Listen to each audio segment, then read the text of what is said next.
स्वागत है आप सभी लोगों का आज के हमारे इस वीडियो लेक्चर में। हम लोग पंचायत सीरीज की चर्चा इस समय कर रहे हैं और इसी क्रम में हम लोगों ने पंचायतों का बैकग्राउंड सीख लिया है। आज़ाद भारत में पंचायतों का इतिहास क्या रहा इसके बारे में चर्चा करी। बलवंत राय मेहता समिति के बारे में हम लोगों ने जाना। सिंधवी समिति की सिफारिशों को हम लोगों ने सीखा और किस तरीके से 73rd and 74th constitutional amendments आए, संविधान में संशोधन किया गया और पंचायतों को संवैधानिक दर्जा दिया गया, इसकी भी चर्चा हम लोग कर चुके हैं। और इसी क्रम में पिछले वीडियो लेक्चर में मैंने आप लोगों को पंचायतों के बारे में बताया और जो ग्राम पंचायतों का गठन है उसके बारे में हम लोगों ने डिटेल्ड एनालिसिस कर लिया था। इसी क्रम में आज हम लोग म्यूनिसिपल कॉरपोरेशंस की चर्चा करेंगे और म्यूनिसिपल कॉरपोरेशंस को आप लोकल गवर्नेंस के अंतर्गत ही रखेंगे, बस थोड़ा सा अलग रहेगा, ग्राम पंचायतों से थोड़ा सा अलग रहेगा। तो चलिए शुरू करते हैं। What is municipal corporation? ये नगरीय निकाय आखिर क्या होते हैं? आप लोगों ने कई बार ऐसे शब्द सुने होंगे जिसमें आप नगर निगम, नगर पालिका, नगर महापालिका, नगर पंचायत ऐसे शब्द आप सुनते हैं। तो इनके जो अलग अलग अर्थ हैं उनको सबसे पहले आपको जानना चाहिए और साथ ही साथ इससे रिलेटेड जो कॉन्स्टिट्यूशनल प्रोविजंस हैं उनकी भी चर्चा आप लोगों को कर लेनी चाहिए। तो देखिए, ऐसा है कि मैं आपको लगातार बता रहा हूं कि एक सेंट्रल लेजिस्लेचर है, एक केंद्रीय विधायिका है हमारे देश में, और केंद्रीय विधायिका का मतलब है संसद। फिर इसी तरीके से हमारे देश में एक स्टेट लेजिस्लेचर है, राज्य की विधायिका है, और राज्य की विधायिका का मतलब है राज्य विधानसभा। तो जिस तरीके से केंद्र में एक सरकार है, एक विधायिका है, राज्य में एक सरकार है, एक विधायिका है, क्या उसी तरीके से जिले के स्तर पर भी कोई सरकार होती है, कोई लेजिस्लेचर होता है? यस। तो जिले के स्तर पे जो सरकार होती है इसे हम लोग लोकल गवर्नेंस या स्थानीय शासन के नाम से जानते हैं। इस स्थानीय शासन को दो भागों में डिवाइड किया जाता है। एक पार्ट इसका ग्रामीण क्षेत्रों में होता है और एक पार्ट इसका नगरीय क्षेत्रों में होता है। तो जो पार्ट इसका ग्रामीण क्षेत्रों में है, रूरल एरियाज में है, इसे पंचायत कहते हैं, और जो पार्ट इसका नगरीय क्षेत्रों में है या शहरी क्षेत्रों में है इसे हम लोग नगरीय निकाय कहते हैं। तो पंचायतों के बारे में तो हम लोग चर्चा कर चुके हैं, अब हम लोगों को नगरीय निकायों के बारे में चर्चा करनी है।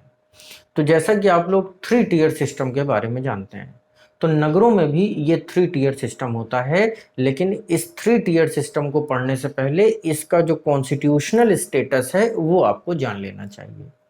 वर्ष 1992 में जब स्थानीय सरकारों को संवैधानिक दर्जा दिया गया तो दो संविधान संशोधन किए गए। एक तो 73वां संविधान संशोधन किया गया, 73rd कॉन्स्टिट्यूशनल अमेंडमेंट, जिसके माध्यम से जो पंचायतें हैं उनको कॉन्स्टिट्यूशनल स्टेटस दिया गया।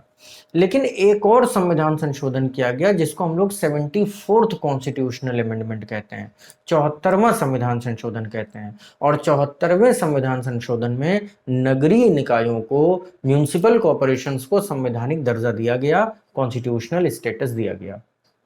तो जब भी कोई अमेंडमेंट होगा तो जाहिर सी बात है कि कॉन्स्टिट्यूशन के अंदर चेंजेस किए जाएंगे। तो पंचायतों को लेकर के चेंजेस क्या किए गए? पार्ट 9 नाम का एक नया पार्ट जोड़ा गया। तो म्यूनिसिपल कॉरपोरेशंस को लेकर के जो चेंजेस किए गए उसमें पार्ट 9A नाम का एक नया पार्ट जोड़ा गया। तो सबसे पहला क्वेश्चन यहाँ से क्या रिलीज होता है कि नगरीय निकायों से संबंधित संवैधानिक प्रावधान कहाँ पर हैं? तो भाग 9A में है, पार्ट 9A में है। अब पार्ट 9A में आर्टिकल कौन से हैं? तो इसके लिए मैं आपको पहले ही बता चुका हूं कि पूरी लोकल गवर्नेंस को केवल एक आर्टिकल के अंदर रखा गया है और वो आर्टिकल है 243। अब 243 का क्लासिफिकेशन कुछ इस तरीके से है कि पार्ट 9 जहां पर पंचायतें हैं तो वहां पर 243A to O आता है। फिर पार्ट 9A जहां पर म्यूनिसिपल कॉरपोरेशंस हैं वहां पर 243P to ZG आता है। तो अब यहाँ पे एक मोटी बात आपको क्या समझ में आ गई कि जब भी आपको नगरीय निकायों के बारे में जानना होगा तो आप पार्ट 9A पढ़ेंगे, और पार्ट 9A में कौन से आर्टिकल पढ़ेंगे? 243P से लेकर के 243ZG तक पढ़ेंगे। अब इन सारे आर्टिकल्स में जो मेजर चीज़ें हैं, जो परीक्षा की दृष्टि से महत्वपूर्ण है और आम बोलचाल की भाषा में भी जो आपको पता होनी चाहिए, उनके बारे में डिस्कशन मैं आपको करूंगा। तो इस डिस्कशन की शुरुआत हम लोग कुछ इस तरीके से करते हैं कि जैसे मान लीजिए कि एक ग्रामीण क्षेत्र है, कोई रूरल एरिया है। अब रूरल एरिया से जब आप अर्बन एरिया की तरफ आएंगे, ग्रामीण क्षेत्र से जब आप किसी शहरी क्षेत्र की तरफ आएंगे, तो क्या यहाँ पे कोई बॉर्डर होता है कि वो बॉर्डर आपने पार किया और गांव से शहर में आप एंटर कर गए? नहीं। गांव और शहर के बीच में हमेशा एक ट्रांजिशन जोन होता है जिसे कस्बा कहते हैं। जैसे फॉर एग्जाम्पल, जब आप कभी अपने गांव जाते होंगे या गांव के बच्चे जो शहर आते होंगे, तो वो क्या देखते हैं कि जब आप गांव पार करते हैं तो पहले आपको एक कस्बा मिलता है, एक नगर मिलता है, फिर आप शहर की तरफ जाते हैं। तो ये कस्बा और नगर क्या है? कस्बा और नगर वो ट्रांजिशन जोन है जो गांव और शहर को आपस में जोड़ने का काम करता है। ये वो एरिया होता है जो डेवलप हो रहा होता है, ना ही ये पूरी तरीके से गांव होता है, ना ही ये पूरी तरीके से शहर होता है। तो इस एरिया को रखा कहाँ जाता है? क्या इस एरिया को ग्रामीण क्षेत्रों के अंतर्गत रखा जाता है? नहीं, इस एरिया को ग्रामीण क्षेत्रों के अंतर्गत नहीं रखा जाता है, इस एरिया को नगरीय क्षेत्रों के अंतर्गत रखा जाता है, लेकिन पूर्ण रूप से नगर नहीं माना जाता। 100% इसको अर्बनाइज्ड एरिया या अर्बन एरिया नहीं माना जाता। इसलिए यहां पर नगरीय निकायों का सबसे बेसिक स्ट्रक्चर होता है जिसको नगर पंचायत कहते हैं। नगर पंचायत। तो ध्यान रहे, ये ब्लॉक पंचायत नहीं है, ये पंचायतों वाली नगर पंचायत नहीं है, ये नगरीय क्षेत्रों में है नगर पंचायत, जो कि कहाँ पर होती है? कस्बों में होती है, और गांव और शहर के बीच में जो ट्रांजिशन एरिया होते हैं यहां पर होती है। फिर इसके बाद जब आप कस्बे से शहर की तरफ आएंगे, तो शहर में दो तरीके के शहर हैं। एक है छोटा शहर और एक है बड़ा शहर। छोटा शहर और बड़े शहर का मतलब क्या होता है? तो छोटे शहर का मतलब है नॉन मेट्रोपॉलिटन एरिया, और बड़े शहर का मतलब है मेट्रोपॉलिटन एरिया। तो फिर यहाँ पे प्रश्न उठता है कि मेट्रो सिटी आखिर कहते किसे हैं, या मेट्रोपॉलिटन एरिया आखिर कहते किसे हैं? तो मेट्रोपॉलिटन एरिया का मतलब होता है 1 मिलियन की आबादी से ज्यादा वाले नगर। तो अगर आबादी 1 लाख से ज्यादा हो गई, तब यहां पर फिर दूसरा स्टेप आता है जिसको हम लोग म्यूनिसिपल काउंसिल्स कहते हैं। और ये म्यूनिसिपल काउंसिल्स जो हैं, ये नगर पंचायतों के ऊपर होती हैं। तो इसका जो पैरामीटर है, वो पैरामीटर क्या है? नगर पंचायत सबसे नीचे होगी जो कि कस्बों में होगी, और नगर पंचायत के ऊपर होगी म्यूनिसिपल काउंसिल, और ये जो नगर पालिका होगी, म्यूनिसिपल काउंसिल होगी, ये मेट्रो सिटीज में होगी, लेकिन आबादी क्या है? 10 लाख से ज्यादा है। लेकिन ये मेट्रो सिटीज कभी कभी बहुत लार्ज स्केल पर हो जाते हैं, पॉपुलेशन इसमें बहुत ज्यादा हो जाती है। तो ऐसा माना जाता है कि अगर पॉपुलेशन 20 लाख को एक्सीड कर गई उत्तर प्रदेश में, अलग अलग राज्यों में ये अलग अलग व्यवस्था है, तो पॉपुलेशन अगर 20 लाख को एक्सीड कर गई और ये शहर बहुत बड़ा हो गया आबादी के लिहाज से, तब यहाँ पे म्यूनिसिपल काउंसिल से ऊपर भी एक थर्ड टीयर होगा जिसको म्यूनिसिपल कॉरपोरेशन कहा जाएगा, नगर महापालिका कहा जाएगा। तो इस तरीके से जो शहरी क्षेत्र होते हैं उसमें भी लोकल गवर्नेंस के 3 टीयर होते हैं। सबसे निचले स्तर पर होती है नगर पंचायत, उसके ऊपर छोटे शहरों में होते हैं नगर पालिका, और फिर बड़े महानगरों में होती है नगर महापालिका। तो इस तरीके से आपको याद रखना चाहिए।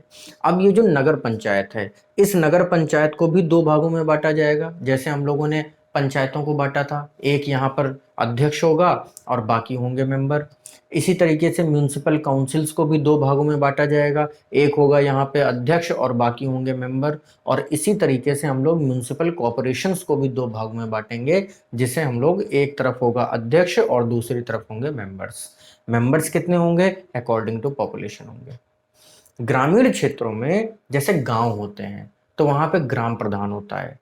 म्यूनिसिपल कॉरपोरेशन का जो एरिया होगा वहां पे गांव तो नहीं होंगे क्योंकि वो शहरी क्षेत्र हैं, तो वहां पर गांव के स्ट्रक्चर के जैसे वार्ड होंगे, छोटे छोटे से वार्ड्स में इसको डिवाइड कर दिया जाएगा।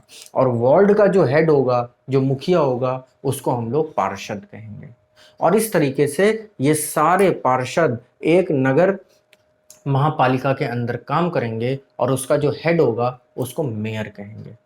तो जिस तरीके से गाँव में जिला पंचायत अध्यक्ष होगा, उसी तरीके से शहरों में मेयर होगा। लेकिन दोनों में एक डिफरेंस है। वो डिफरेंस ये है कि ये जो मेयर होगा, ये डायरेक्ट इलेक्ट किया जाएगा पब्लिक के द्वारा। नगरीय क्षेत्रों की जनता जब भी वोट डालने जाएगी स्थानीय सरकारों के चुनाव में, तो वो हमेशा 2 वोट डालेगी, एक अपने क्षेत्रीय पार्षद को चुनेगी और फिर एक अपने जिले के प्रधान को चुनेगी। और ये जो जिले का प्रधान होगा, ये पूरे म्युनिसिपल कॉर्पोरेशन, काउंसिल और फिर नगर पंचायत को हेड करेगा, उसको सुचारू रूप से चलाने का काम करेगा। यहाँ पे ये भी ध्यान रहना चाहिए कि अलग-अलग राज्यों में स्थानीय स्तर पर इसके नाम अलग-अलग होते हैं। जैसे नगर पंचायत इसे उत्तर प्रदेश में कहा जाता है, लेकिन अगर आप गुजरात और महाराष्ट्र रीजन में चले जाएंगे तो इसे तालुका कहा जाता है। तो ये नामों में आपको कंफ्यूज नहीं होना है, आपको केवल अपने अपने स्टेट्स में क्या कहते हैं इसकी चर्चा करनी है। हालांकि इसके बारे में मैं आपको डिटेल में तब भी बताऊंगा जब मैं आपको उत्तर प्रदेश पंचायत एक्ट के बारे में पढ़ाऊंगा। तो ये तो हो गया इसका एक रफ ओवरव्यू। अब प्रश्न ये उठता है कि ये जो नगरीय निकाय हैं या ये जो शहर के अंदर स्थानीय सरकार है, क्या ये कानून बना सकती है? तो जी हाँ, ये कानून बना सकती है। ठीक उस तरीके से कानून बना सकती है जिस तरीके से ग्राम पंचायतें कानून बना सकती थीं। इनके द्वारा जो कानून बनाए जाने हैं, उसके लिए आपको 12th शेड्यूल देखनी पड़ेगी। संविधान की अनुसूची संख्या 12 उठा करके देखिए, तो उसके अंदर सब्जेक्ट्स लिखे हुए हैं। कितने? 18। तो उन 18 विषयों पर ये स्थानीय सरकारें कानून बना सकती हैं। तो यहाँ पे ये भी ध्यान रहे आपको कि schedule number 11 is related to the panchayats and schedule number 12 is related to the municipal corporations. हाँ, दोनों में सब्जेक्ट्स अलग अलग हैं। उसमें 29 सब्जेक्ट्स हैं, इसमें 18 सब्जेक्ट्स हैं। अब 18 सब्जेक्ट्स जो नगरीय निकायों के अंतर्गत आते हैं, वो कौन कौन से हो गए? तो उदाहरण के तौर पर शहरों में जो नालियां हैं, सीवरेज है, मेन हॉल है, खड़ंजे हैं, स्ट्रीट लाइट है, पार्कों में झूले हैं, डीडीटी का छिड़काव है, मलेरिया की दवा है, ये सारा हाउस टैक्स है, वाटर टैक्स है, ये सब लोकल गवर्नेंस के द्वारा कलेक्ट किए जाने वाले टैक्स होते हैं। ठीक है, और सब्जेक्ट होते हैं जिस पे कानून भी बनाया जा सकता है। हाँ, जस्टिस की जहां तक बात आती है, तो जैसे कहीं कहीं पर आपने न्याय पंचायत की व्यवस्था देखी थी, जुडिशियल पंचायत की व्यवस्था देखी थी, तो शहरी क्षेत्रों में ऐसा कहीं कुछ नहीं होता, क्योंकि शहरी क्षेत्रों में जो लोकल कोर्ट्स हैं, जिसको सेशन कोर्ट बोलते हैं, ये सेशन कोर्ट्स बहुत इजीली अवेलेबल होते हैं।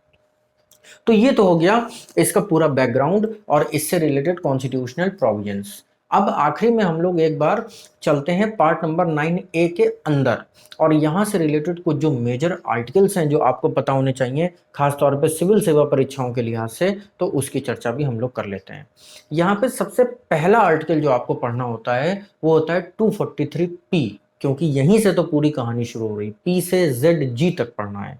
तो 243P इसमें पहला आर्टिकल है, और इस पहले आर्टिकल में मेट्रोपॉलिटन एरिया की डेफिनेशन बताई गई है। तो किसे मेट्रो सिटी माना जाए और किसे मेट्रो सिटी ना माना जाए, ये क्लासिफिकेशन यहाँ पे कर दिया जाता है 1 मिलियन की पॉपुलेशन के साथ। तो ये पॉइंट यहाँ पे आपको ध्यान रखना चाहिए। पूरे कॉन्स्टिट्यूशन ऑफ इंडिया में कहीं कहीं पर हमको इस तरीके की डेफिनेशंस मिल जाती हैं जो कि बहुत इंपॉर्टेंट होती हैं। जैसे कि पार्ट नंबर 3 फंडामेंटल राइट्स आप लोग जब भी पढ़ते हैं, तो वहाँ पे आर्टिकल नंबर 12 के अंदर आपको स्टेट की डेफिनेशन मिलती है जो आपके लिए बहुत ज़रूरी होती है। तो उसी तरीके से 243P में मेट्रोपॉलिटन एरिया की डेफिनेशन है जो आपके लिए बहुत ज़रूरी होती है। फिर इसके बाद नंबर आता है 243Q का, पी के ठीक बाद क्यू का नंबर आता है। तो क्यू भी एक इम्पॉर्टेंट आर्टिकल होता है, और इसी आर्टिकल में बताया गया है कि गांव और शहर के बीच का जो ट्रांजिशन एरिया होता है, वहाँ पे नगर पंचायत होती है, और फिर जो छोटे शहर होते हैं वहाँ पर म्यूनसिपल काउंसिल होती है, और फिर जो बड़े शहर होते हैं आबादी के लिहाज से, वहाँ पर म्यूनसिपल कॉर्पोरेशंस होते हैं। तो 243Q में नगर पंचायत, म्यूनसिपल काउंसिल और म्यूनसिपल कॉर्पोरेशन के बारे में बताया गया है। इसके बाद जो नेक्स्ट आर्टिकल आपको पढ़ना होता है वो होता है 243T, और 243T इसलिए इंपॉर्टेंट हो जाता है क्योंकि यहाँ पे रिजर्वेशन की बात करी गई है। जाहिर है कि रिजर्वेशन किसके लिए होगा? SC ST के लिए होगा और विमेन के लिए होगा। तो SC ST के रिजर्वेशन के बारे में आप अच्छी तरीके से जान चुके हैं कि ये रिजर्वेशन आबादी के अनुपात में होगा। जहाँ पर SC ST की जैसी पॉपुलेशन, वहाँ पे उस तरीके का रिजर्वेशन। और जब फीमेल रिजर्वेशन की बात आती है तो म्यूनिसिपल कॉरपोरेशंस में भी ये 1/3 है, यानी कि 33% है। तो महिलाओं का आरक्षण कितना है स्थानीय सरकारों में? 33% है, ये भी आपको याद रखना चाहिए। इसके बाद जो नेक्स्ट आर्टिकल आता है वो है 243U, और यू में बताया गया है duration of the municipal councils and corporations. तो ड्यूरेशन यहाँ पर 5 साल की है, यही सेम ड्यूरेशन आपने पंचायतों में भी पढ़ी थी। अब इस ड्यूरेशन में यहाँ पर भी वही सेम पॉइंट आता है कि अगर अपना कार्यकाल खत्म करने से पहले ही नगरीय निकाय भंग कर दिया गया या भंग हो गया तब क्या होगा? तो अगले नगरीय निकायों को 6 महीनों के अंदर अंदर चुन लिया जाना चाहिए, ये बाध्यता है बस, बाकी कोई प्रभाव यहाँ पर नहीं पड़ेगा। इसके बाद नंबर आता है 243Y का। Y is one of the important article in the part number 9A, because there is the simple provision of finance commission of the state।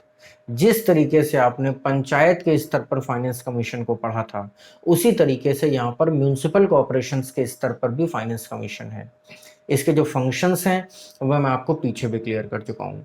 Finance commission जैसी कोई बॉडी स्टेट में पहले नहीं हुआ करती थी, ये बॉडी केवल सेंटर में थी। और फाइनेंस कमीशन का काम क्या था? Distribution of the taxes between the centre and the state. But local governance के लेवल पे जब फाइनेंस कमीशन को इस्टेब्लिश किया जाता है तो यहाँ पर इसका रोल होता है distribution of the taxes between the state and the local governance. तो जिस तरीके से ग्राम पंचायतों के लिए वित्त आयोग था, उसी तरीके से नगरीय निकायों के लिए भी वित्त आयोग है, जिससे संबंधित आर्टिकल है 243Y। इसके बाद नंबर आता है 243Z का। YZZA, ये तीनों इंपॉर्टेंट हैं। Z में बात करी जाती है इलेक्शन कमीशन ऑफ स्टेट की। राज्य के स्तर पर केवल राज्य विधानसभा के चुनाव भारत निर्वाचन आयोग करवाएगा। इसके नीचे चाहे वो म्यूनिसिपल इलेक्शंस हों, चाहे वो पंचायत इलेक्शंस हों, ये सारे इलेक्शंस करवाने की जिम्मेदारी स्टेट इलेक्शन कमीशन की होती है। और स्टेट इलेक्शन कमीशन की body 73rd and 74th constitutional amendment के बाद आती है, इसके पहले नहीं थी। ये बात मैं आपको बार बार बता रहा हूँ। तो स्टेट इलेक्शन कमीशन का काम क्या हो गया? पंचायतों के स्तर पर पंचायत चुनाव करवाना और म्यूनिसिपल कॉर्पोरेशंस के स्तर पर म्यूनिसिपल कॉर्पोरेशंस के चुनाव करवाना। प्रोविजन कहां पर है? 243Z में है, सॉरी 243ZA में है। इसके बाद जो लास्ट आर्टिकल आपको पढ़ना होता है वो होता है 243Z। और 243Z में हम कैग के बारे में बात करते हैं, comptroller and auditor general of India. मैं ये आपको बता चुका हूँ कि स्टेट बॉडी नाम की कोई चीज़ नहीं हुआ करती थी, लेकिन अब पंचायतों को भी ऑडिट किया जाता है और लोकल गवर्नेंस को भी यहाँ पर ऑडिट किया जाता है। तो लोकल गवर्नेंस के ऑडिट के लिए यहाँ पर कैग की भी व्यवस्था है। इसका वार्षिक ऑडिट होगा जो कि स्टेट असेंबली में राज्य विधानसभा में प्रस्तुत किया जाएगा। और इसके बाद ये फाइनल ऑडिट जो होता है ये सेंटर में जाता है, ये तो आपको पता ही है। तो इस तरीके से म्यूनिसिपल कॉर्पोरेशन से रिलेटेड ये जो कॉन्स्टिट्यूशनल प्रोविजंस थे आर्टिकल्स के रूप में, ये भी हम लोगों ने डिस्कस कर लिए। अभी हम लोगों ने लोकल गवर्नेंस के जो दो पार्ट्स होते हैं, एक पार्ट पंचायत है, दूसरा पार्ट म्यूनिसिपल कॉर्पोरेशंस है, दोनों को ही अच्छी तरीके से हम लोगों ने पढ़ लिया है। साथ ही साथ इसके कॉन्स्टिट्यूशनल प्रोविजंस को भी हम लोगों ने डिस्कस कर लिया है। ध्यान रहे, इसे शहरी पंचायत के नाम से भी जाना जाता है। तो अगर कभी शहरी पंचायत करके क्वेश्चन आएगा तो आप कर लेंगे, लेकिन इसका जो बेसिक स्ट्रक्चर है वो बेसिक स्ट्रक्चर है 74th कॉन्स्टिट्यूशनल अमेंडमेंट 1992। प्रोविजन क्या जोड़ा जाता है? पार्ट नंबर 9A जोड़ा जाता है, आर्टिकल 243P to ZG जोड़ा जाता है। जो मोस्ट इंपॉर्टेंट आर्टिकल हैं वो कौन कौन से हैं? Y, Z and ZA। Y में क्या बताया गया है? फाइनेंस कमीशन के बारे में बताया गया है। Z में क्या बताया गया है? कैग के बारे में बताया गया है। और ZA में क्या बताया गया है? Election commission of the state के बारे में बताया गया है। तो इस तरीके से नगरीय निकायों की भी कहानी यहाँ पर समाप्त होती है। लोकल गवर्नेंस, जैसा कि मैं आपको लगातार बता रहा हूँ कि ये जो स्टेट पीएससी की परीक्षाएं हैं, पीसीएस की परीक्षाएं हैं, इसके लिए बहुत इंपॉर्टेंट होता है। और हाल ही में ये जो सब इंस्पेक्टर की जो वैकेंसी उत्तर प्रदेश में आई हुई है, इसके लिए भी बहुत इंपॉर्टेंट है, क्योंकि इन सारी ही जॉब्स में आपका ज़्यादा जो तालमेल है वो लोकल गवर्नेंस के साथ में ही होता है। तो इसलिए इसको बहुत ध्यान से आप पढ़ते रहिए और नोट्स भी इसके बनाते रहिए। किसी भी तरीके की कोई डाउट है, कोई शक, शंका, सवाल है तो आप कभी भी संपर्क मुझसे कर सकते हैं, पर्सनल कांटेक्ट भी कर सकते हैं, कमेंट बॉक्स में कमेंट करके भी क्वेश्चन पूछ सकते हैं। और वीडियो को कैसे बेहतर बनाया जाए, क्या आप नया कुछ पढ़ना चाहते हैं तो उसके लिए भी आप सुझाव दे सकते हैं। आपके सुझावों का हमेशा स्वागत रहेगा। तो आज की चर्चा को मैं यहीं पे विराम दूंगा। अगले वीडियो लेक्चर में मैं आपसे उत्तर प्रदेश पंचायती राज अधिनियम के बारे में चर्चा करूंगा और साथ ही साथ मेरी गुजारिश है आप सभी लोगों से कि पूरे लोकल गवर्नेंस में अगर आपको कहीं कोई डाउट है तो आप बिल्कुल मुझे बताइए। मैं कोशिश करूंगा कि इसके ऊपर भी मैं कोई एक वीडियो लेक्चर तैयार करूं। तो पढ़ते रहिए, सीखते रहिए। आज की चर्चा को यहीं विराम देंगे। Thank you.